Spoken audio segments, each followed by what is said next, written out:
여러분의 계좌는 아직도 파란불이십니까? 저희가 빨갛게 바꿔드리겠습니다. 손실극복 프로젝트 나 믿고 따라와. 네, 오늘 시장 또 지내시느라 고생 많으셨습니다. 네. 오늘 전강후양 패턴을 보여주게 되면서 빨간불이 나오기는 했는데 뭐 수급도 약하고 거래량도 약하고 또 그런 시장이었죠. 맞아요. 예. 오늘은 시장을 보면서 정말 잘 모르겠더라고요. 또 그 안에서 테마주들은 왜 이렇게 변동성이 큰 건지 그렇죠. 시장을 이제 이해하고 좀 다가가기보다는 그 흐름에 그냥 몸을 맡겨야 되는 걸까요? 어떻게 투자를 해야 되는 걸까요? 그러니까 뭐 테마도 뭐 큰 거 있고 솔직히 초전도체가 이렇게 오래 갈 줄도 몰랐고 맞아요. 그것도 뭐 또 다른 또 상대방 또 부양되는 뭐 또 있고 근데 작은 테마 큰 테마 거기에다가 시장이 또 예민하게 반응하고 또 변화가 워낙에 빠르기 때문에 네. 뭐 따라가면 또 안 되지만 아무튼 힘든 장들이 이어지고 있습니다. 네, 이럴 때일수록 우리는 정신을 똑바로 차려야 될 것 같은데요. 네. 지금부터 저희만 믿고 따라오시면 되겠습니다. 자, 그럼 오늘 함께해 주실 두 분 인사 나누겠습니다. 토마토 투자자문의 박준현 운용형님 그리고 토마토 투자클럽의 김민준 전문가 함께합니다. 안녕하십니까? 안녕하십니까? 반갑습니다. 자, 오늘도 두 분과 함께 2시간 꽉 채워서 종목에 대한 이야기 나눠볼 테니까요. 여러분들께서는 지금부터 종목을 보내주시면 되겠습니다. 네. 유튜브를 통해서 함께 하실 수 있습니다. 유튜브에 토마토 진권통 검색하시고 종목명 매수가 비중 남겨주시거나 전화상담 02-325-8200번, 325-8200번 이용하시면 되겠습니다. 네. 자, 지금 유튜브에서 어떤 분들이 와 계시는지 네. 한 150명 정도. 야, 기가 막히게 더 딱 들어오실 맞죠? 것도 항상 한 140에서 150 사이. 맞아. 항상 시작은 네. 확실하게. 저희가 좀 더 노력하겠습니다. 자, 그래도 오늘 김연아님 오셔서 운영형님 저의 최 전문가님이에요 라고 하시면서 함께 해주고 계시고 그렇군요. 휴머니스트님께서는 이건 앵커님 10년 젊어지셨다고 네. 또 오늘 이렇게 머리를 싹 하고 오셔서니까 네, 머리를 딱 했는데 지금 우리 제일 먼저 알아봐 주신 게 운용령님 그리고 저희 아들 이렇게 돼가지고 그리고 휴머니스트님까지 네. 세 그 분이십니다. 효과가 확실하게 나타나는 것 감사합니다. 같고요. 예, 머리 잘랐어요. 네, 맞아요. 투게더님과 함께 또 양창덕님 그리고 박준동님, 삼성 비메모리님께서는 또 빠르게 종목도 남겨주고 계십니다. 네. 자, 여러분께서 계속해서 종목을 남겨주시는 동안 저희가 네. 미리 좀 받아놓은 종목 하나가 있어가지고 이거부터 보도록 하겠습니다. 네. 한 가지 종목, 그리고 두 분의 의견을 들어보는 시간인데요. 바로 0550님께서 네. 올려주신 종목. 네이버입니다. 네이버. 네이버. 네. 매수 가격이 19만 5천 원. 우선은 축하드리고요. 근데 왜 3%, 5%밖에 안 됩니까? 한 50은 있으셔야지 수익이 날 텐데. 어쨌든 13% 정도의 수익이 나고 있는 상황입니다. 아무래도 이번 주에 가장 좀 핫한 종목 중에 하나가 네이버가 아닐까 싶습니다. 예, 예. 이제 평판이 좋아 보여서 매수했다라고 남겨주셨는데 이제 내일 모레죠. 이틀 뒤면 하이퍼클로버 X가 출시가 되기 때문에 네. 이 모멘텀을 기대하고 지금 들어가신 것 같고요. 이제 문제는 이게 공개가 된 이후에 네이버의 주가의 방향성이잖아요. 네. 그 부분이 궁금합니다라고 남겨주셨고 이 종목 계속 길게 보유를 해도 되는 건지 왜냐하면 또 네이버가 제2의 국민주 같은 그럼요. 카카오랑 그치 같이 국민 종목 했었죠. 아니겠습니까? 네. 근데 네. 이제 이번에 하이퍼클로버 X로 조금 반등이 나온다면 장기적으로 계속 우상향하는 흐름을 이어갈 수 있을지 한번 체크를 해봐야 될 것 같아요. 예. 목표가는 30만 원 보고 30만 원. 계시다고 합니다. 네. 30만 원을 예전에 48만 원 한번 갔었을 때가 재작년이었었는데 그러니까요. 다시 한번 그런 그때로 한번 돌아갈 수 있는지 알아보도록 하겠습니다. 네. 자, 우선 박준현 운용력께서는 키워드 어떻게 잡으십니까? 네, 안정적 실적 성장주를 잡았습니다. 안정적인 실적 성장률 좋은 거 다 갖다 그러네요. 붙이신 것 같은데. 자, 그러면 김민희 전문가는요? 저는 포시마커와 AI 이렇게 잡아봤습니다. 포시마크와 좋습니다. AI. 자, 네. 그러면 박준현 운용력부터 들어보도록 하겠습니다. 네. 어떤 건가요? 안정적 실적 성장주로 키워드를 잡은 이유가 네이버 하게 되면 우리가 일반적으로 모르신 분들은 고성장주로 생각을 하고 있거든요. 그렇죠. 네, 근데 고성장주가 아닙니다. 고는 아니라는 거죠. 고는 아니고 네. 안정적으로 꾸준하게 성장하는 주식이니까 네. 또 이런 종목들의 특징은 로우 리스크, 네. 로우 리턴. 아. 예, 저는 이제 그런 쪽으로 저 얘기하고 싶은데 이따 제가 지표를 보고 좀 말씀 좀 네, 드리도록 네. 할 건데 네이버의 가장 성장 자체는 결국 이제 검색 시장의 성장이거든요. 네. 검색 시장과 관련된 부분 자체 성장이 둔합니다. 특히 네이버 같은 경우도 이제 광고 매출이 많다 보니까 네. 광고가 대표적으로 경기 민감주거든요. 그럼 경기가 안 좋으니까. 그렇죠. 지금, 예. 그런 부분도 있고 또 검색 시장 자체가 경쟁이 심해요. 예. 그래서 경기도 안 좋은 부분에다가 검색 시장 자체가 경쟁이 치열하다 보니까 실적이 안 좋습니다. 이 부분이 성장이 둔화되는 부분이고요. 다만 이 회사가 이제 매출액 성장은 크지는 않는데 안정적인데 최근 들어서 그동안 이 회사가 그 자회사를 중심으로 투자를 많이 했지 않습니까? 그렇죠. 큰 성과가 있었던 것도 있지만 대체적으로 실패한 것도 많습니다. 그러다 그래요? 보니까 실적이 매출액 대비해가지고 상당히 부진했는데 최근 들어서는 비용을 좀 통제를 하면서 수익성 지표 자체는 좋아지고 있어요. 네. 매출액 예컨대 15% 정도 성장한다 한다면 이익은 15% 20% 정도라든가 안정적으로 이제 수익성이 좋아지는. 네이버의 과거의 추이를 보게 되면 영업이익이 많이 나는데 단기 순이익이 상당히 기대에 못 미쳤거든요.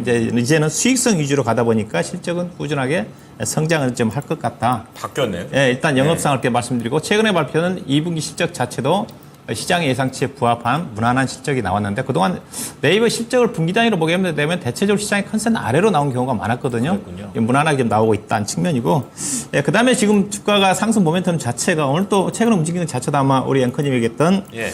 AI 검색 서비스와 관련해 가지고 하이퍼 클로버 X를 내일 모레 공개를 하지 않습니까? 이 네. 부분에 대한 기대치가 좀 반영이 좀 되고 있는 것 같습니다.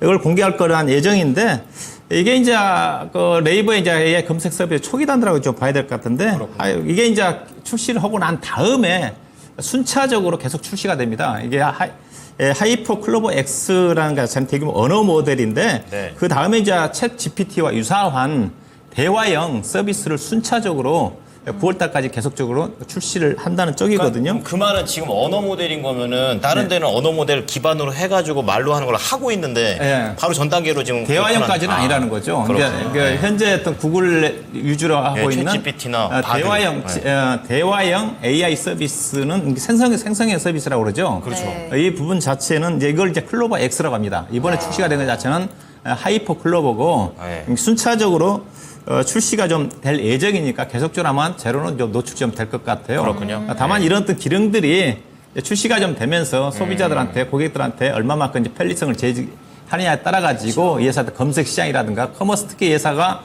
성장을 주도하고 있는 자체가 커머스 시장 쪽이거든요. 그러니까 편리성이 추구가 된다는데 아무래도 그런 어떤 부분들이 매출에 기업의 실적으로 이제 연결될 수 있는 그런 어떤 부분들이 네이버의 이번 검색 서비스 출시와 관련된 긍정적인 기대감이다. 그런 네. 것들이 현재 주가에 반영이 좀 되고 있다. 뭐 그렇게 좀 보셔야 좀 될 것 같고요.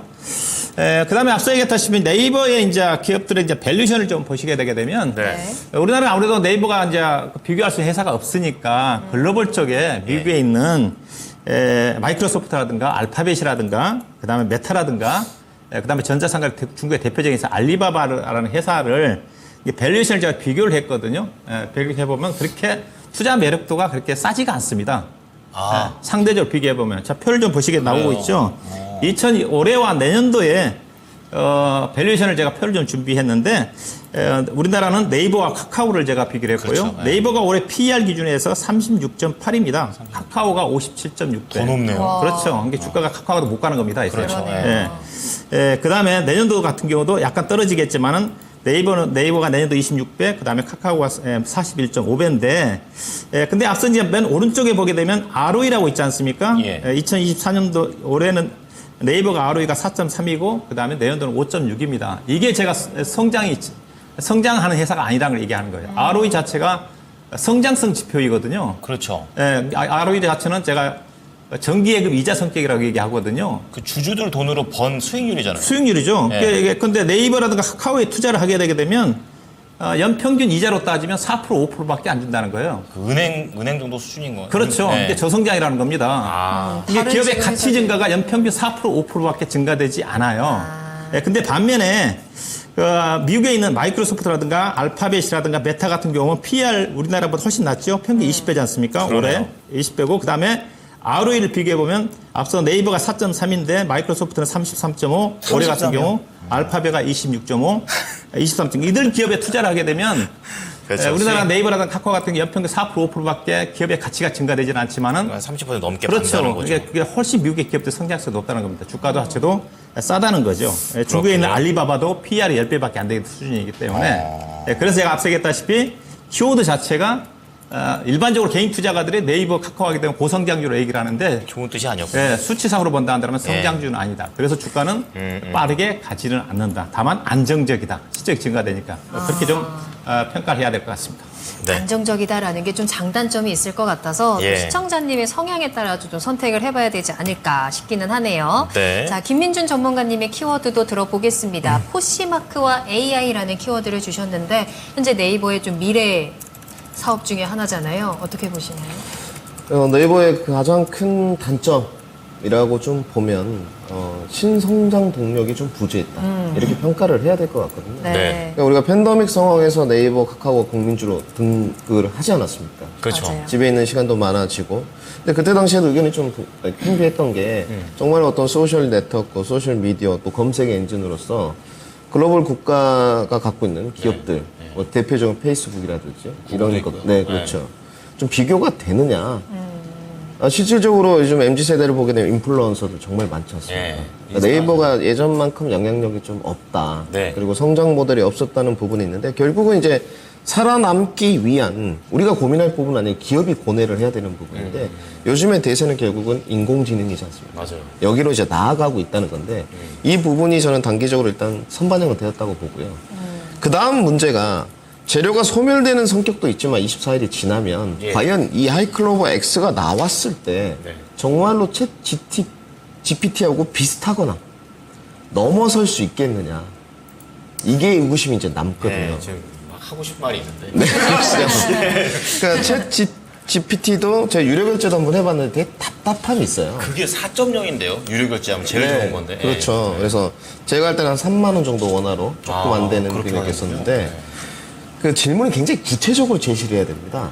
그래야지만 답변이 잘 나와요. 약간 손이 많이 간다는 느낌이죠. 그렇죠. 약간 커뮤니케이션이 잘 안 되는 쪽인데 과연 하이퍼클로버 X가 지금 세계적으로 열광하고 있는 챗 GTP를 넘어갈 것이냐. 이런 부분도 상당히 추미의 관심사가 될 것 같고 전분기 대비해가지고 그 뭐 네이버 하면 웹툰 또 커머스 시장이지 않습니까? 이런 부분은 매출이 좀 증가했어요. 웹툰. 네, 2분기 때 상당히 좀 증가를 했고 광고 수익성은 좀 떨어졌습니다. 그렇군요. 아무래도 경기가 좀 침체고 내수 경기 별로 안 좋으니까 광고도 안 하겠죠. 예. 근데 실적을 호실적을 썼고 저는 이제 상반기 대비해 뭐 하반기 쪽으로 가면 아웃퍼폼 한다고는 보고 있습니다. 네. 2분기에 이렇게 좀 실적이 안 좋을 줄 알았는데 그래도 선방을 했기 때문에 단지 과연 네이버가 올해 상단을 고점 돌파를 하면서 25만 원 넘어서 30만 원까지 갈 수 있을까? 장기적인 어떤 추세 변화를 일으킬 수 있을까? 예. 수급과 매기가 올 것인가? 여기에 대해서는 조금 미지수가 남아있지 않느냐 이렇게 정리해 드리겠습니다. 그렇군요. 네, 또 여기저기서는 네이버가 8월 시장에서의 좀 주인공이 되지 않겠느냐라는 좀 긍정적인 분석들도 나오고는 있는데 여러 가지 또 물음표들을 많이 체크를 해주신 것 같아요. 예. 어쨌든 근데 네이버가 지금 당장 모멘텀은 가지고 있는 상황이고 또 말씀해주신 것처럼 아주 크게 폭발적인 성장은 아니지만 안정적으로 성장을 해준다라는 부분들을 짚어주셨는데 차트를 보더라도 지금 네이버가 거의 바닥을 딛고 이제 조금씩 올라가고 있는 중이잖아요, 그렇죠. 운용형님. 그렇다면 네이버를 지금 이제 매수를 한 상황에서 좀 길게 좀 가져갈 수 있는 종목인지 장기 투자 가능한지 궁금합니다. 네, 그렇죠. 제가 앞서 키워드 자체가 안정적 성장주라고 했지 않습니까? 네. 안정적 성장주라는 것 자체는 로우리스크 로우리턴이라고 했으니까 네. 주가가 안 빠집니다. 그래서 손절할 필요가 없는 거고 또 계속적으로 앞서 얘기했다시피 이익 자체가 당초에 우리가 기대했던 것만큼 이익 성장은 크지는 않지만은 그래도 네. 연평균 10%에서 15% 정도는 계속 성장을 하거든요. 네. 결국 길게 가게 되면 이 종목은 계속 우상향합니다. 다만 제가 얘기하고 싶은 것 자체는 주가가 빠르게 가지 않는다. 가지 급하게 가면 과거처럼 2021년도인가요? 주가가 예. 실적이 따라주지 않는데 연평균 4% 5%밖에 이익이 증가되지 않는데 오버슈팅이 나온 거죠. 그래서 고생한 거죠. 그래서 그렇군요. 이분처럼 장기 투자를 물어보셨지 않습니까? 네. 이런 분한테는 뭐 걱정할 거 없는 거죠. 오히려 주가 빠지면 이런 것들을 사야 됩니다. 악재가 노출된다 한다 하더라도 네이버는 망할 수는 없는 거지 않습니까? 그렇죠. 그렇기 때문에 장기 투자는 무조건 가능한데 네. 기대 수익 자체는 좀 낮게 잡아야 된다. 뭐 그런 시각으로 그래요. 전략까지 말씀드릴까요? 네, 그럼 시청자님 목표가 30만 원 보고 네, 계시는데 그래서 저는 조금 일단은 낮출까요? 중장기적으로 이분이 장기 보이라고 그랬거든요. 네. 그래서 저는 30만 원 정도도 가겠죠. 길게 보면 이거는 기간의 문제인데 네. 기간의 문제인데 가기는 30만 원, 50만 원, 간다. 네. 60만 원 10년 이후에 간다고 봐요. 저도 개인적으로. 아, 진짜요? 예. 근데 단기적으로 본다 한다면 단기는 어느 정도 봐야 되겠지만은 일단은 올해 연말로 본다 한다면 네. 올해 연말 정도 되게 되면 아마 20만 5, 6만 원 정도, 내년도 상반기 정도 가면 28만 원 정도. 그래서 저는 우리 시청자님이 장기를 어느 정도 보고 계신지 모르겠지만은 1년 정도 1년 정도를 생각하시고. 본다 네. 한다면 28만 원 정도. 즉 참고적으로 증권사들도 12개월 목표 주가가 평균이 28만 원입니다. 30만 원 이상은 없어요. 그래요. 네, 그래서 1년 정도를 본다 한다면 28만 원 정도, 단기적으로 본다 한다면 현재는 네. 25만 원대 정도, 5, 6만 원 정도가 되지 않겠는가. 손절 가격은 안정적 성장주니까 걱정을 안 하셔도 된다. 네, 그렇게 말씀드립니다. 지금 비중도 5%로 적게 담으셨기 때문에 좀 하락할 때는 조금 더 담아보시는 것도 좀 고려해 보셔도 좋을 것 같습니다. 네, 김민준 네. 전문가께는 두 가지 질문을 섞어서 좀 드리겠습니다. 네. 우선은 비싸게 사서 그때 한참 말 많았던 포시마크, 그리고 지금 AI 관련해서 하이퍼클라바, 이게 네이버한테 앞으로의 그런 성장 동력이 될 수 있는지 이게 궁금합니다. 장기로 봤을 때. 네이버가 이제 여러 가지 사업 투자를 했는데 실패한 것도 있고 성공한 것도 있다. 네. 대표적으로 성공한 게 포시마크인 것 같거든요. 성공한 게요? 네. 왜냐하면 어찌됐건 포시마크가 네이버의 자금이 결합되면서 흑자 전환을 했습니다. 다행이네요. 우리나라의 당근마켓이라고 보시면 됩니다. C2C라고 그러더라고요. 네, 그렇죠. 개인 간 거래죠. 아, 그렇죠. 그런데 이제 뭐 개인 간 거래 C2C, 개인과 기업 간 거래 B2C, 네. 기업 간 거래 이제 B2B 뭐 이렇게 이야기를 하는데 이제 우리가 뭐 쉽게 말해서 당근마켓입니다. 포시마켓이. 여기에 주 수익원이 수수료지 않습니까? 네. 결국은 몇만 원 이상 팔았을 때 남는 수수료인데 거래가 많이 오고 가야죠. 우리나라 미국 시장하고의 좀 차이를 보니까 여기는 연매출이 계속 올라가는 쪽이더라고요. 우리 그 당근마켓은 상당히 재무가 좀 불안정하고 본 적이 없어서. 네, 아, 좋지 그렇군요. 않습니다. 근데 여기는 포시마크가 네이버의 그 자금과 결합되면서 상장 이야기도 또 나오고 있었거든요. 아, 잘 됐네요. 근데 상장을 철회했습니다. 왜요? 네이버 자금이 들어오면서 재무가 이제 안정적으로 바뀐 거죠. 그리고 이제 실적도 흑자 전환을 한 겁니다. 아, 당장에 상장해서 필요한 돈이 필요 없어진 건가요? 그렇죠. 아, 그렇군요. 아무래도 이제 IPO 성장을 하게 되면 네, 자금도 네. 들어올 것이고 그렇겠죠. 부채 비율이 낮아지는 효과가 있다 보니까 근데 이제 흑자 전환을 했으니까 대표적으로 여기도 좀 캐시카우를 할 것 같고 네. 기존에 있던 커머스 사업이라든지 웹툰은 좋았거든요. 네. 다음 카카오와 양분돼 있기 때문에 웹툰 시장 같은 경우는 그렇죠. 근데 저는 이제 두 가지를 보고 있습니다. 결국은 이제 성장 동력이라는 것은 기업의 문제이고 네. 지금 뭐 모멘텀이 없었던 상황인데 모멘텀을 붙여줬던 요소가 하이클로버 X지 않습니까? 예, 예. 하이클로버 X인데 AI 거. 예, 그렇죠. 이 부분이 두 가지인 것 같아요. 두 가지요? 조금 더 편리성으로 주목을 한다. 예. 국내에서 접근할 때 그러니까 생각보다는 어떤 전문가 영역이라든지 가까워서 있는 산업의 부처에서 챗GPT를 많이 쓴다고 하는데 네. 다양한 사람들, 많은 사람들이 그렇게 접근을 하진 않는 것 같아요. 챗GPT. 네. 뭐, 그렇죠. 그러니까 처음에 하긴- 호기심상. 네, 그렇죠. 맞아요. 그런 저한 겁니다. 이틀 하고 알았어요. 아직 저도 궁금해서 사용해본 적이 했는데 없으니까. 그렇죠. 딱 우리 한 분한테 이거는 그님 말씀하셨죠. 좀 해봤는데 계속 쓰진 않는다. 맞아요. 굳이 뭐, 예. 네, 이런 느낌이거든요. 하던 대로 하지 뭐. 약간 이런 근데 저희가 약간 그 카카오톡, 노란톡을 쓰듯이 네. 네이버 같은 데 접근성이 좀 용이하지 않습니까? 맞아요. 그러면 편리성이 좀 가미되었을 때 이 하이클로퍼 X를 더 접근성 용이한 걸로 쓴다면 네. 좋을 것 같기도 해요. 단지 아까 말씀드렸던 우려 부분은 야 이거 형편없다. 아, 막상 공개가 그렇죠. 됐는데. 출시했는데 이거는 정말 그냥 언어 모델이고 커뮤니케이션 전혀 되지 않고 엉뚱한 답변을 내놓는다. 네. 전 그래서 안 하거든요. 네, 그러면 더 문제가 생길 것 같아요. 그러네요. 그거 악재네요. 이 부분은 결국 이제 공개가 되고 나서 네. 써보고 나서 이제 후기 평가가 분명히 올라올 겁니다. 그러네요. 그게 그건 뭐 어쩔 수 중요하죠. 없죠. 사회에서 이제 냉정하게 냉정하죠. 내리는 예. 평가인 거죠. 기업은 그 경쟁에서 또 생존해야 되기 때문에 저희가 고민할 문제는 아닌 것 같습니다. 그래서 뭐 좋다는 평가가 나오게 되면 주가는 상승 돌파를 할 수 있을 것 같고요. 단지 올해는 증시 자금이 늘어나지 않는 국면입니다. 늘 고객 예탁금이 60조를 돌파해야지만 전방위적인 섹터 부각이 있을 수 있다고 말씀을 드렸거든요. 네. 올해가 가장 많이 올라갔던 증시 자금이 58조 원짜리입니다. 그렇기 때문에 아직은 좀 요원한 상태인 것 같고요. 저는 그래서 차트 모습 좀 보시면 지난번 우리 시청자님 잘 사셨어요. 네이버는 그러니까 박스권 하단이 18만 원 언저리, 예. 상단이 23만 원 언저리였습니다. 시청자님 딱 출발하자마자 박스권 하단에서 지지받고 올라가는 19만 원대 사셨으니까 네. 매매 타점도 괜찮았고 좀 주가가 많이 빠졌고 신성장 동력이 붙었을 때 접근을 한 것 같거든요. 하이클로버 X가 붙었을 때. 그래서 잘 하셨는데 단지 상단 돌파가 올해 25만 원이 될 것이냐. 예. 그러니까 올해 이제 4개월밖에 안 남았는데 아무래도 시청자분들은 좀 장기 투자기에는 짧지 않습니까? 예, 1년도 제가 봤을 때 장기 투자라고 하기엔 좀 그렇죠. 머쓱하거든요. 그냥 개인 기준으로. 그렇죠. 예. 그래서 저는 올해 상담 목표가는 25만 원 정도까지가 될 것 같고 예. 그 이유는 하이퍼 클로버 X의 평가를 좀 봐야 된다. 정말로. 그 다음에 두 번째, 이 모멘텀에 대한 것은 주가의 일정 부분 선반영됐다. 두 가지를 말씀드리도록 하고요. 저는 손절가를 제시토록 하겠습니다. 손절가 20만 원, 목표가는 25만 원 제시토록 하겠습니다. 네. 자, 오늘 네이버와 관련해가지고 두 분의 의견을 들어봤는데요. 네. 정리해드리겠습니다. 우선 박준현 운용력께서는 안정적인 실적 성장주다. 이게 좋게 보시면 안 되고 고성장이 아니다는 거에 좀 포인트를 좀 맞추셔야 돼요. 자, 보유 의견이고 목표가 28만 원, 1년 정도의 장기 투자를 전제로 얘기하신 겁니다. 그리고 손절가는 안 제시하셨고요. 그리고 김민준 전문가께서는 이제 포시마커 AI와 관련해서 말씀해 주셨는데, 오늘 AI와 관련된 그런 모멘텀 조금은 더 봐야 된다라는 그런 내용에서 말씀을 좀 해주십니다. 목표가 1년 정도 보시면서 25만 원, 손절가 20만 원 제시했습니다.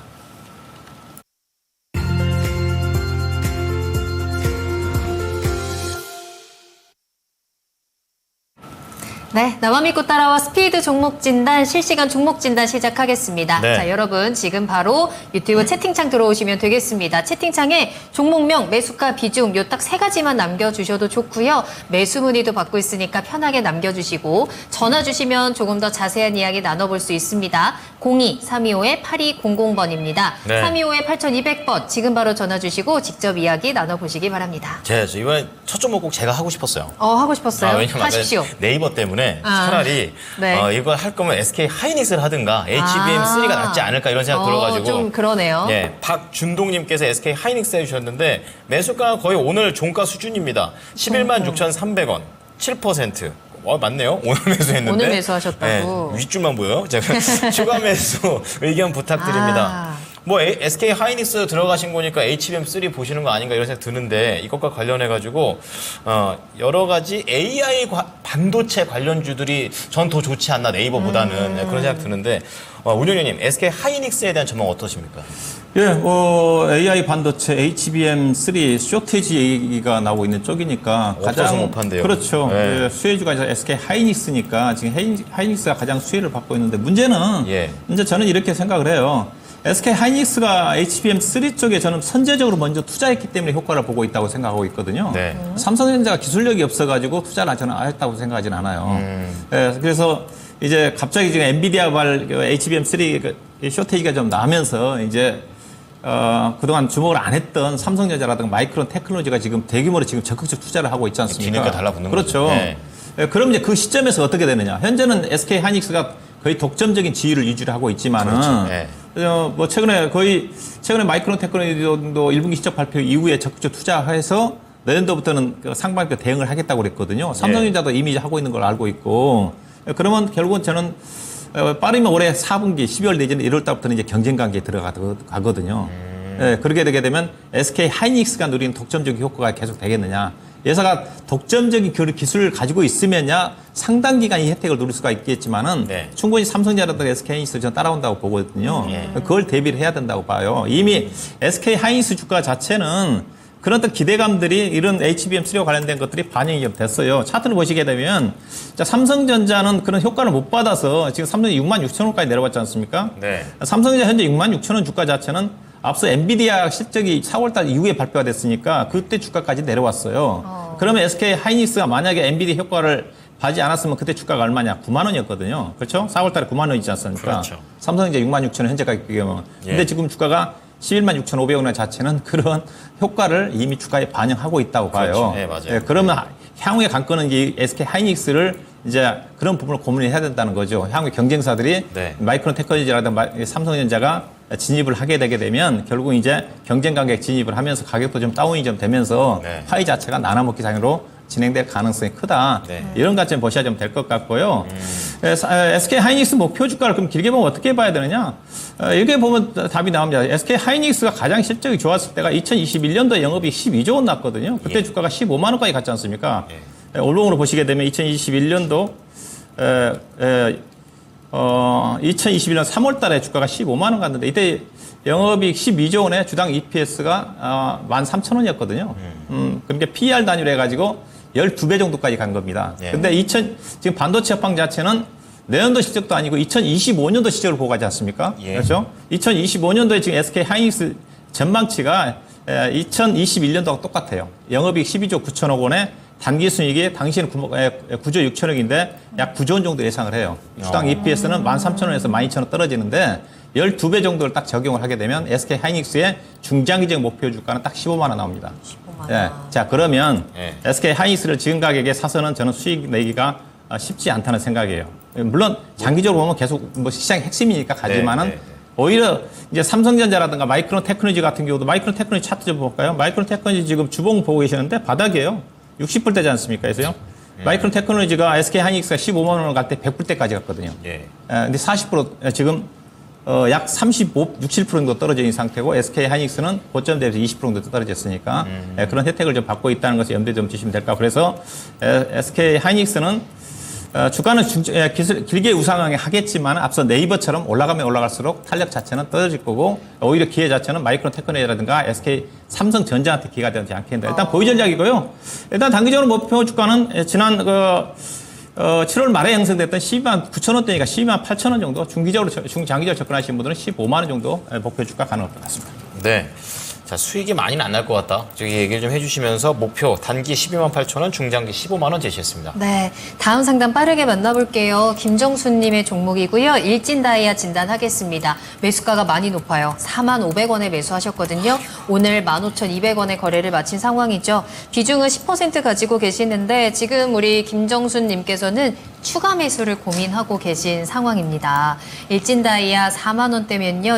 2021년도 가격이고요. 네. 14,000원 지금 저점 찍고 반등이 나오는 듯 하다가 최근 들어서 다시 한번 좀 가파르게 내려가고 있어요. 다시 한번 저점 근처까지 내려와 있는 상황이어서 지금 시점에서 좀 대응을 잘 해봐야 될 것 같은데 추가 매수를 하면 좀 손실을 줄일 수 있는 기회가 있을지 일진다이아 다시 한번 좀 반등의 기회가 있을까요, 조봉관님? 아직 어렵다고 좀 보여집니다. 뭐 일진다이아 이야기 이제 하려면 결국 일진하이솔루스 이야기를 해야 될 것 같고요. 네. 그때는 뭐 일진하이솔루가 이제 분할이 안 될 때였었습니다. 그래서 그때는 뭐 이제 자회사 쪽에서 이제 복합 소재 담당하면서 수소 탱크 사업을 한다 이렇게 부각이 됐고 일진다이아는 실제적으로는 이제 공업용 다이아몬드, 산업용 다이아몬드 사업을 하고 있고 그때 당시에 성장 동력으로 이 다이아몬드를 이용한 커터 칼. 시축칼, 뭐 이런 거 이제 신사업을 이제 개발하는 쪽이었거든요. 국내에서는 그 유일한 쪽입니다. 이 산업용 다이아몬드를 이용해가지고 산업을 하는 게. 그렇구나. 그래서 좋긴 좋은데, 이 일진 다이아나 자회사 일진 하이솔루스의 부각 요소가 예. 수소 탱크 쪽입니다. 실질적으로. 원래는. 네. 근데 지금은 수소가 좀 묻혔지 않습니까? 맞아요. 이거는 뭐 시청자분들이 고민하실 필요가 없어요. 수소는 분명히 성장주인데, 그러니까 지금 태양광, 풍력, 수소, 신재생이 이렇게 돌아갈 때 가장 더뎌요. 먼저 나왔던 게 좀 풍력, CS 베어링, CS 윈드가 조금 갔다가 지금 조정 구간. 올해 태양광 업체들도 하나솔루션도 좀 많이 내려갔고. 예. 올해 그나마 반등 나왔던 게 신성 ENG밖에 없어요. 근데 신성 ENG는 달랐던 이유가 실적이 호실적을 썼거든요. 다른 포인트가 있었네요. 네, 그리고 반도체 클린룸 사업이 또 굉장히 우호적인 환경으로 좀 바뀌었습니다. 2차 전지까지 또 클린룸 사업을 하면서. 이차전지도 클린룸 그렇죠. 네, 이렇게 올라가는 요소들이 좀 신성 ENG는 있었어요. 태양광도 있었고. 네. 그러면 이제 수소인데 네. 수소는 지금 요원하다는 거죠. 맞아요. 정부 전혀. 정책도 좀 안 나오고 네. 답답하죠. 네. 결국 이제 장기 투자로 가야 돼서 우리 시장님 45,000원대 사서 주가를 일단 좀 방치시켜 놨어요. 네. 좋은데 그러면 이제 여기가 바닥이라고 생각하고 사야 될 것이냐? 이게 이제 의구심이 있지 않습니까? 그렇죠. 네. 네. 우리 시청자님 분명히 작년에 10월에 그 저점 찍었던 14,000원을 기술적으로 염두에 두고 본 거예요. 주식은 또 신저가를 갱신하면 팔아라. 신고가를 갱신하면 분할 매도라. 뭐 이런 얘기가 또 있지 그런 않습니까? 격언이 있습니까? 근데 제가 봤을 때 여기가 바닥이라고 측정을 할 수는 없는 것 같아요. 실질적으로 수급이 좀 오지 않고 기술적으로도 전혀 바닥인 부분을 측정하기는 힘들어 보입니다. 단지 수소 쪽으로 업황을 한다면 다이아보다는 일진 하이솔루스가 더 나아 보이고요. 장기 투자를 해간다는데. 네네. 그러니까 수소 파트도 분명히 이 자리 잡는 시기가 올 겁니다. 예. 네. 근데 지금의 시장의 제한적인 상황에서는 수급과 매기가 오고 있지 않기 때문에 추가 매수를 하면 더 답답함이 있을 수 있다. 차라리 그 돈을 조금 더 순환매 이용하시고 언제 그러면 좀 추가 매수를 볼 것이냐. 그렇죠. 2만 원을 좀 안착했을 때 추가 매수를 한번 타진해 보는 것이 좋지 않을까. 이렇게 정리하도록 하겠습니다. 네, 자 일진다이아 오랫동안 정말 고생하셨는데 아직도 타이밍이 아니라고 지금 진단을 해주셨어요. 네. 아직도 바닥이다라고 확신할 수 없고 또 강력한 모멘텀도 부재한 상황이기 때문에 조금 더 기다려보는 거를 추천드렸고요. 주가가 2만 원 안착하는 거 확인하고 추가 매수 타이밍 고려해 보시길 바랍니다. 아, 너무 떨어졌네 진짜. 그러니까. 예, 잘 좀 나오셨으면 좋겠습니다. 네. 자, 다음 전화 받아보겠습니다. 시청자님, 안녕하세요. 안녕하세요. 네, 반갑습니다. 예, 반갑습니다. 자, 어떤 종목이 궁금하실까요? 성광밴드 아, 피팅주군요. 자, 매수가랑 비중은요? 16,010원에 38%입니다. 아, 그러세요. 예. 이 성광밴드를 사신 지가 얼마 안 되셨나요? 예, 얼마 안 됐습니다. 아, 그러시군요. 아, 그럼 38%면 적지 않은 그런 것 같은데 어떤 예. 점이 가장 궁금하세요? 아니, 이게 실적도 괜찮은 것 같은데 네네. 계속 떨어지니까 지금이라도 예. 뭐 팔고 말아야 되는가 싶었어요. 그러게요. 그러니까 최근에 약간 15,000원 밑으로 좀 깨지고 내려가면서 더 내려가니까 약간 걱정이 생기실 것 같습니다. 지금 말투에서 답답함이 가득 묻어 나왔어요. 예. 그러니까 오늘 그럼 성광밴드 관련해서 다시 한번 좀 살아날 수 있는지 손절해야 되는지 한번 말씀을 한번 드려보도록 하겠습니다. 네. 박준현 운용력 연결해 드립니다. 네, 안녕하세요. 예, 예, 반갑습니다. 예, 최근에 실적도 상당히 좋게 발표됐는데 주가가 많이 떨어졌죠. 예, 예, 저도 최근에 실적이 좋은 종목 중에서 단기적으로 많이 빠졌던 종목을 제가 추려봤더니 그 중에서 성광밴드가 들어가 있더라고요. 예, 지금 아마 RSI 지표라고 단기 하락폭이 RSI 지표가 30% 아래로 내려가면 과매도라고 우리가 주식을 사라 그러거든요. 적극적으로. 네네. 안 되면 이제 70% 넘어가게 되면 팔라는 얘기인데 예사가 지금 RSI 지표 자체가 실적 호전주임에도 불구하고 38까지 내려왔으니까 물론 실적이 안 좋아서 주가 떨어진 종목들은 많습니다. 예. 네. 그렇지만 실적이 서프라이즈하게 나온 종목 중에서 실적이 떨어진 종목 제가 체크를 해봤는데 10종목 이상 안 돼요. 10종목 이상 안 되는데 이따 제가 히든카드 쪽에서 이 포인트가 좀 될 것 같은데 네. 이 종목도 이제 그런 경우예요. 그래서 걱정 안 하셔도 된다. 일단은 성광밴드는 이제 피팅 회사인데 피팅 회사 전방산업 자체가 조선 기자재 쪽, 조선 쪽이라든가 그다음에 소기업 플랜트 쪽이라든가 발전 부분이라든가 그쪽이거든요. 그래서 전반적으로 경기가 안 좋지만은 피팅 회사들이 다 실제 괜찮아요. 뭐 상장 회사가 성광밴드, 태광, 하이로코리아, 그다음에 저도 이제 추천 종목으로 제가 언급해드렸던 DKT, DKT도 약간 좀 내려와 있거든요. 그다음에 BMT라든가 5종목 정도 되는데 그들 회사들이 다 실적 자체가 계속 서프라이즈하게 나왔어요. 그래서 주가가 떨어진 이유 자체가 이 종목이 안 좋아서 떨어진 게 아니라 시장이 지금 안 좋아서.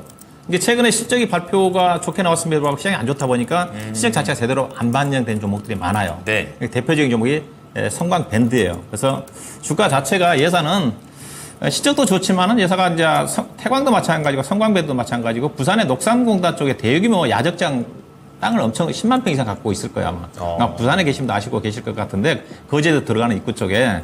그래서 자산가치 상당히 뛰어난 회사입니다. 부채도 없는 회사이기 때문에 부채 비율이 14%밖에 안 되거든요.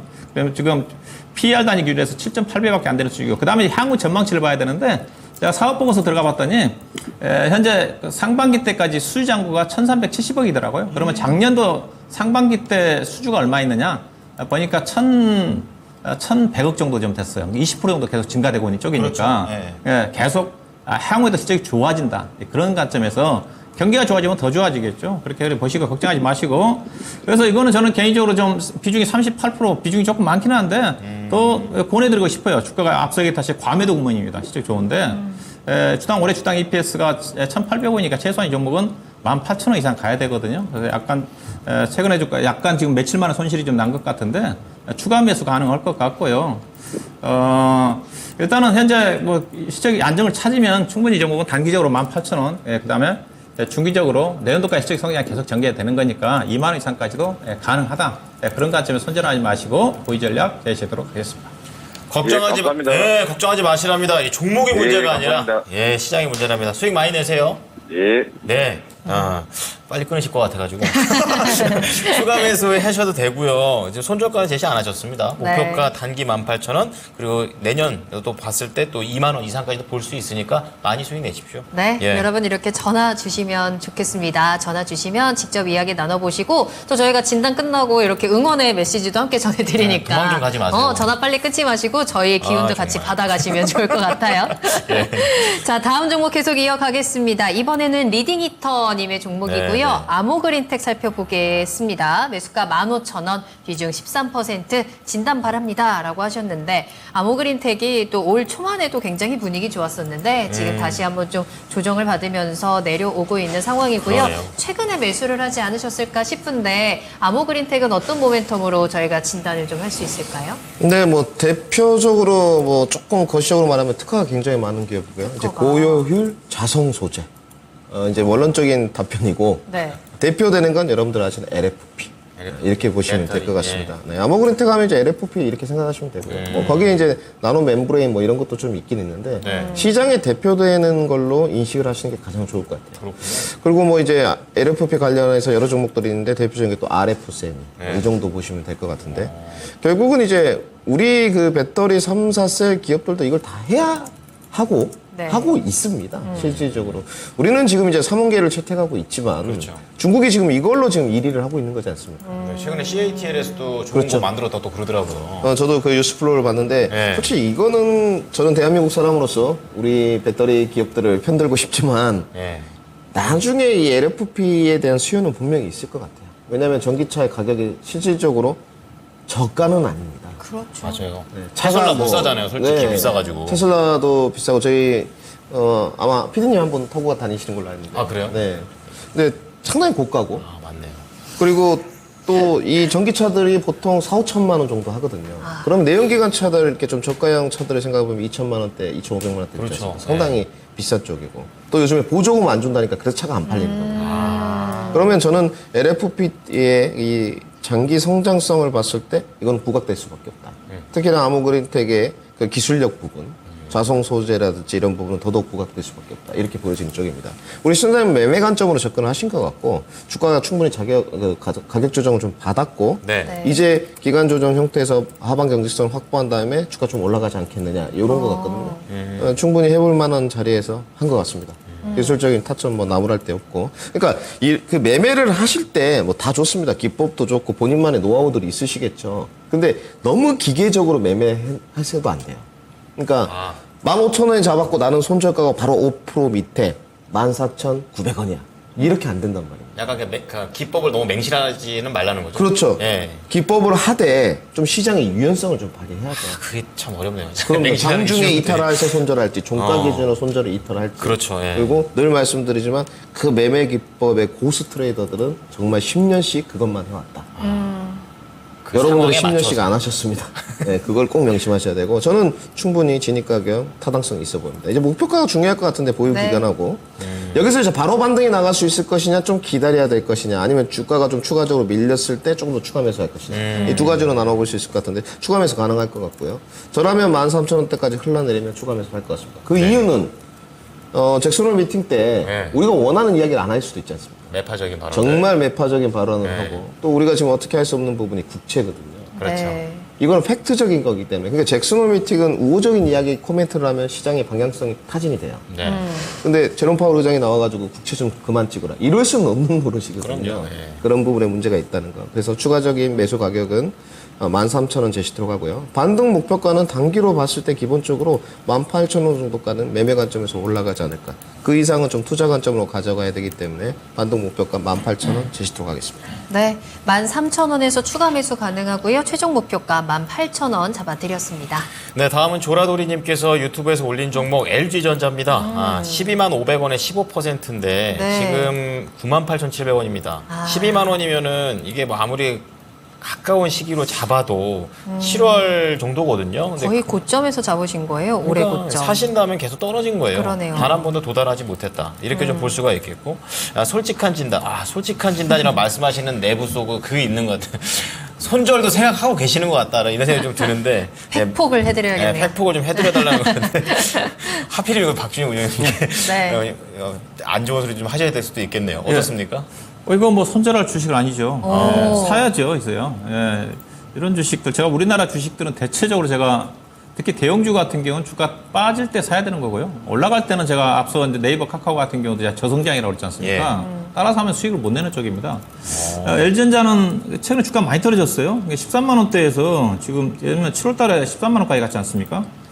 지금 9만 원대니까 아마 대형주 중에서 앞서 제가 RSI 지표를 얘기했는데 이 종목은 30 아래네요 보니까 30 아래. 과하게 앞서 제가 떨어졌다는 성광밴드가 얘기네요. 38이라고 그랬는데 예. 30 아래로 내려가면 뒤돌아보지 말고 특별한 악재가 없으면 주식을 사라는 얘기가 있거든요. 그 정도예요? 예. 지금 RSI 지표가 지금 8월 달부터 지금 아래권에 있는데 그 정도로 주가가 많이 떨어졌어요. 예. 그래서 뭐 실적 떨어진 이유 자체는 1분기 실적이 예상치보다 약간 좀 하이를 했어요. 약간 하이를 한 10% 미만 정도 하이한 걸 알고 있는데 과다하게 좀 떨어진 것 같고요.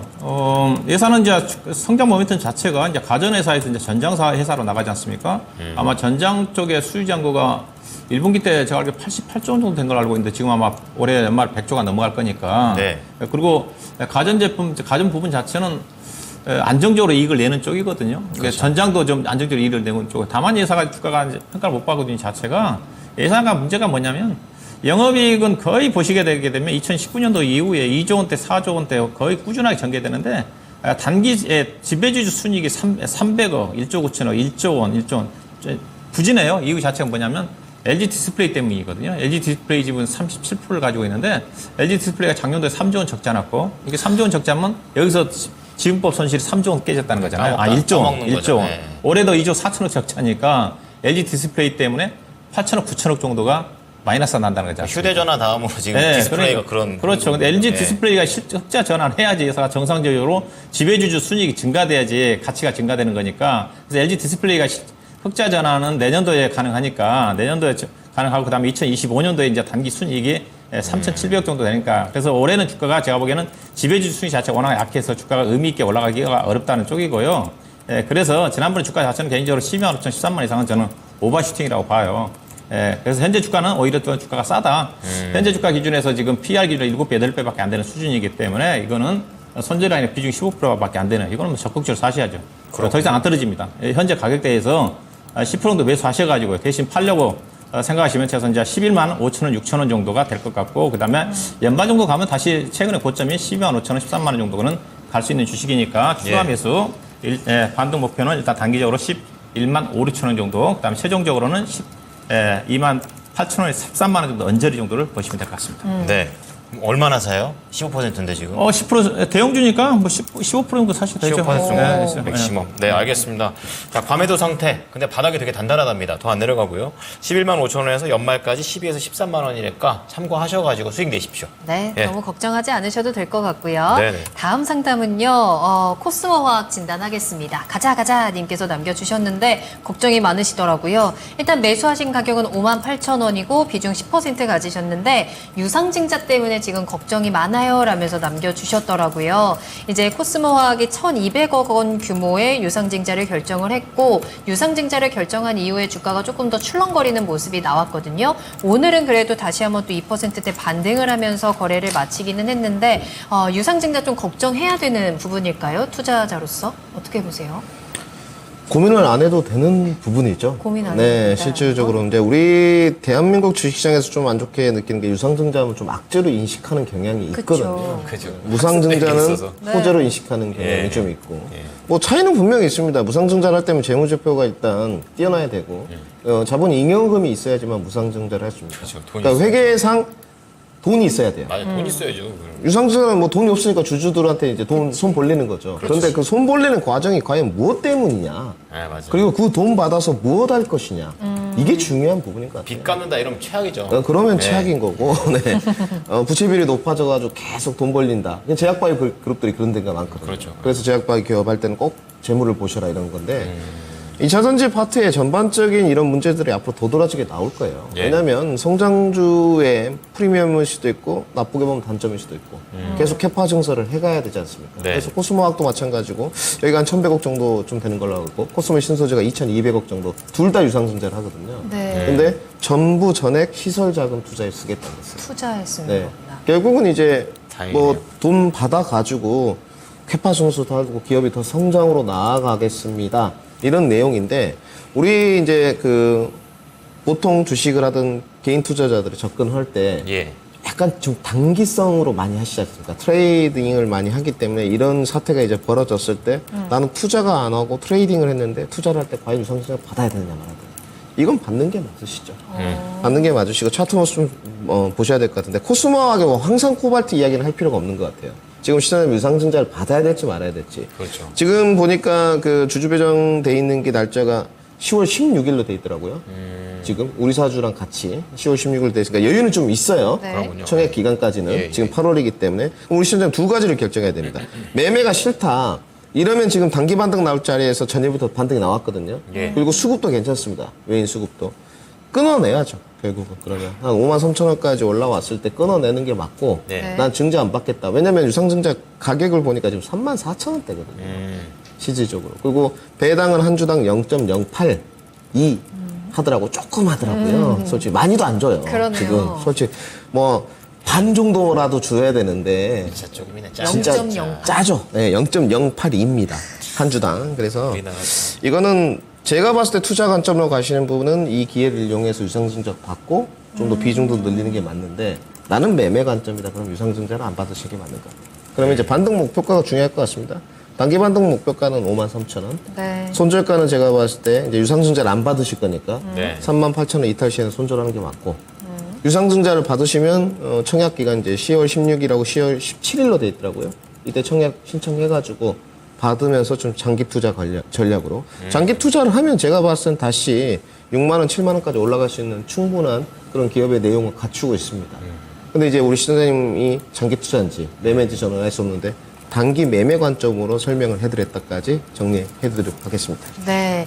자, 투자 관점이냐 매매 관점이냐에 따라서 두 가지 선택권을 제시해 드렸고요. 네. 매매 관점이라면 5만 3천 원 매도입니다. 손절가 3만 8천 원 체크하시고 장기적으로는 더 상승할 수 있는 가능성도 있다라는 점까지 잠깐 힌트 함께 드렸으니까 참고해 보시기 바랍니다. 다음 종목은 김 JK님께서 JK. 김종국 아닌가요? 그렇다면 진짜 영광입니다. 네. 뉴로메카 올려주셨는데 네. 여기 35,300원에 7%입니다. 35,000원이니까 지금 약간 이제 손실 구간에 지금 접어들어 있는 그런 상태이고요. 오늘도 약간의 약세 흐름으로 전강 후약의 패턴을 보여주고 있습니다. 한번 올라가다 내려오는 중인데 계속 뒷심 부족인 것 같아요. 좀 알아보도록 하겠습니다. 운용님, 뉴로메카 어떻게 보세요? 예, 로봇 기점이지 않습니까? 회사가 상장되지 얼마 안 됐어요. 보시면 작년 11월 달에 상장이 됐네요. 예, 봤더니 당시 공모 가격이 16,900원이었으니까 일단 공모 가격이 중요하거든요. 신규 상장된 회사들은.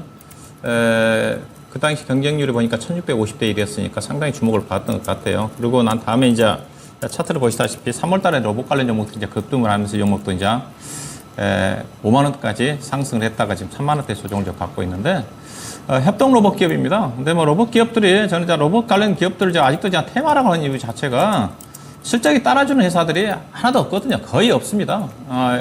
일부 이제 본업 자체가 이제 감속기 같은 경우는 다른 쪽에 본업에 남에서 실적이 나는 기업도 있겠지만 대표적으로 레인 로보틱스를 중심으로 해가지고 그래서 저는 좀 더 지켜봐야 된다. 로봇 산업 자체가 최근 들어서 정부 각 기업들이라든가 정부에서 육성하는 산업이 아니라 이미 문재인 정부 때서부터 네. 산업 육성 정책을 취해왔는데 아직도 숫자로 나타나는 기업들이 없다는 거죠. 그런 부분을 염두에 두셔야 될 것 같고 뉴로메카도 마찬가지입니다. 네. 자, 보시면 뉴로메카가 1분기 때 매출액 10억짜리 회사거든요. 단기 순손실이 22억 났습니다. 22억 났으니까 예사가 단기 실적은 아직 발표를 안 했고 상장된 지 얼마 안 됐기 때문에 좀 이달 말까지 아마 발표할 거예요. 올해도 매출액을 본다 한다면 작년도 최근에 보시게 되면 뭐 최근에 5년 동안 매출액이 100억이 안 되지 않습니까? 단기 순손실이 계속 나고. 근데 예사가 문제는 뭐냐면 이러다 보니까 예사가 공모한 지 작년도에 공모했으면 공모 자금이 들어왔을 텐데 벌써 돈이 없어가지고 올해 7월 달에 전환사채를 400억을 발행을 했어요. 그 다음에 주식 전환 가격이 봤더니 3만 천 원 얼마입니다. 3호 전환사채니까 1년 이후인 내년도 7월 달 6일부터 이제 주식으로 전환이 나오겠지만은 벌써 자금을 조달하고 있다는 거죠. 그러면 계속 쓰고만 있는 거네요. 주식 희석률이 작용할 수밖에 없어요. 그래서 이거는 오래 가져가서는 안 될 것 같고요. 로봇 관련 종목 쪽에 다시 뭐 테마로 부각되고 있어야 될지 테마로 부각된다 한다 하더라도 올해 4월 달에 행사했던 5만 원대는 올라가기 어렵습니다. 주가 자체가 앞서 예사가 현재 지금 시가총액이 3,300억입니다. 자본 총계가 380억이라는 걸 생각하셔야 돼요. 380억, 자산이 380억인데 시가총액이 3,300억이다. 즉 1,000% 정도의 프리미엄을 받고 있다. 1,000% 정도 프리미엄을 주고 살만하냐. 이걸 보면 못 사거든요. 이제 그런 부분들 염두에 두시고. 네. 그래서 이 종목은 손절 가격 지켜드릴게요. 아직은 차트는 괜찮습니다. 차트는 괜찮을 거고 현재로 봐서는 뭐 3만 원대 정도는 거의 종가상으로 지지가 좀 됐으니까 현재 31,700원이잖아요. 3만 원 이탈하면 손절하셔야 좀 될 것 같고 위로 올라간다 한다 하더라도 제가 보기에는 그거는 4만 원 넘어가기 어려울 것 같습니다. 즉 3만 원 이탈하면 손절하시고 38,000원 이상에서는 매도하는 전략 제시하도록 하겠습니다. 네, 뉴로메카 보니까 그닥 매력이 안 느껴집니다. 지금 박준영 운용력 말씀 들어보시면서 대응해 보시기 바랍니다. 네, 종목 한 가지만 더 빠르게 살펴볼 텐데요. 네. 동훈아나텍입니다. 김미양님께서 남겨주신 종목이고 27,500원에 잡으셨고 비중도 100%나 와, 가지고 계시면서 오늘 세네요. 겁나요라고 보내주셨는데 겁이 날만하죠. 겁나 겁이 올라왔습니다. 날만합니다. 이 차트 모습만 봐도 정말 내가 잘한 짓일까 너무 밤잠을 못 이루실 것 같은데 매력을 하신 김민준 거 아닙니까? 전문가님 예. 어떻게 해야 되는 걸까요? 야, 이거 저는 그 한문호 앵커님 다 답변을 말씀하셨다 싶고 이런 앵커가 대한민국의 진국입니다. 경제방송. 왜요? 뭐죠? 무슨 이런 뜻이죠? 정말로 진심 어린 충원. 예. 나쁜 앵커들이 사탕발림하죠. 주가 더 갈 수 있다. 그리고 시청자님이 답을 냈지 않습니까? 예.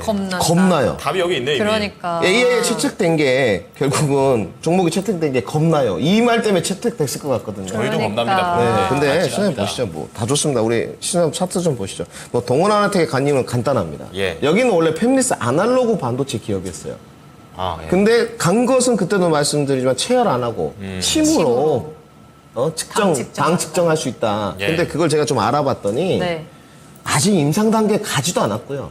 그럼 계획만. 성모 복용을 해서 임상 실험을 했는데 초기 임상 단계 전에 네. 대상으로 했는데 좀 적중률이 92% 높게 나왔어요. 임상 단계로 가지도 않았고 동원 아나텍이 그러면 이제 침으로 하니까 세계 최초 타이틀을 달 수 있을 거다 이런 내용입니다. 너무 그러면 그때 루닛, 딘노이드 이렇게 AI와 의료기기가 접목된 요소로 갈 수 있다. 네. 모멘텀 반등 저도 이렇게 소개를 좀 해드렸거든요. 예, 예. 그러면서 주가가 한 달 사이에 5배가 간 거예요. 그러니까 기대만 실적이나 이런 거하고는 무관하게 간 겁니다. 예, 예. 지금 동원 아나텍은 실적만 보면 성장주로도 평가를 해줄 수가 없어요. 왜냐하면 성장주의 첫 번째 기본 조건은 외형 성장입니다. 네. 동원 아나텍은 2020년대 700억 찍었던 기업이 2022년도는 500억이에요. 그럼 매출액이 떨어졌지 않습니까? 그렇죠. 그럼 외형 성장이 안 된다는 거죠. 그러면 모멘텀으로 간 주식이다.